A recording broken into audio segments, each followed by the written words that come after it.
La résidence du Vieux-Port a été construite en 1952 par André Jacques Dunoyer de Segonzac pour la famille Boré.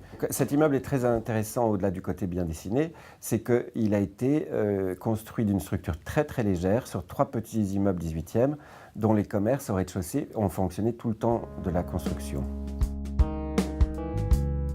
Marseille a été très marquée par Pouillon, qui a fait découvrir cet esprit des années 50 inspiré de l'antique. Marseille est ici très marquée par Le Corbusier avec sa Cité du Fada. En fait, c'était bien de continuer dans cet esprit très 50. En fait, c'est l'après-guerre. On a peu de matériaux, des matériaux pauvres. Quelle est la chose la plus simple pour faire un décor? En fait, c'est la couleur. Souvent des couleurs relativement primaires qui ont été déclinées ici en aplat, en détail. La couleur est le maître mot à la résidence.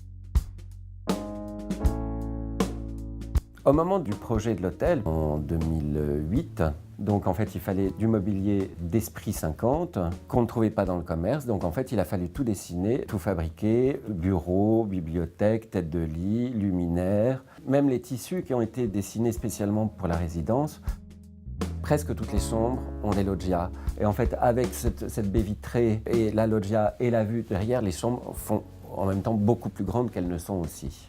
Il fallait que le décor soit assez fort pour supporter cette vue, mais en même temps, il fallait qu'il soit assez présent pour se confronter à ça. Toutes les chambres sont organisées pour avoir la tête de lit face à la vue. C'est la maîtresse de l'hôtel, c'est son amante.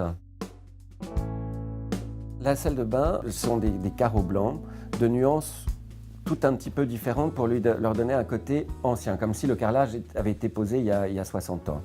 Avoir des lavabos noirs, c'était une chose qui ne se trouvait pas. Ça a été très compliqué de les faire fabriquer, mais en même temps, j'aimais ce côté blanc cassé et noir, qui peut-être, au-delà du 50, peut même être avant, mais tombait assez bien dans l'immeuble. Donc les espaces communs, en fait, je les ai traités beaucoup comme à la Cité Radieuse, en fait, ces couloirs gris comme ça, et on a dessiné des petits luminaires pour mettre au-dessus de chaque porte, pour vraiment lui donner ce côté 50, toujours avec ces mêmes moquettes flammées en 70, comme on utilisait beaucoup à l'époque. Avec le propriétaire, on a trouvé cette tapisserie au moment où on a décidé de refaire l'hôtel. C'est une tapisserie qui était tissée à la même époque que la construction de l'hôtel par l'URSSA, dans un atelier portugais. Elle est extraordinaire de par sa taille, de sa fabrication et ses couleurs. Donc cette tapisserie est tellement présente qu'en fait il fallait que le reste du décor soit assez simple. En fait il fallait rentrer et ne voir que ça, puisqu'en fait c'est la signature de l'hôtel.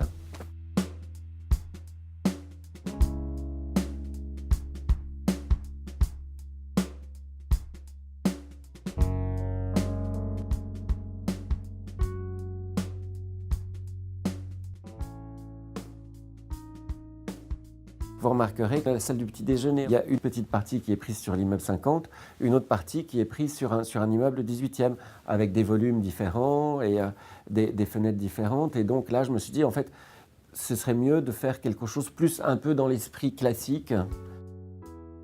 La salle de restaurant, je la voulais assez dans l'esprit d'une brasserie. Une brasserie comme on faisait dans les années 50, un espace très ouvert, comme ça, un peu haut de plafond.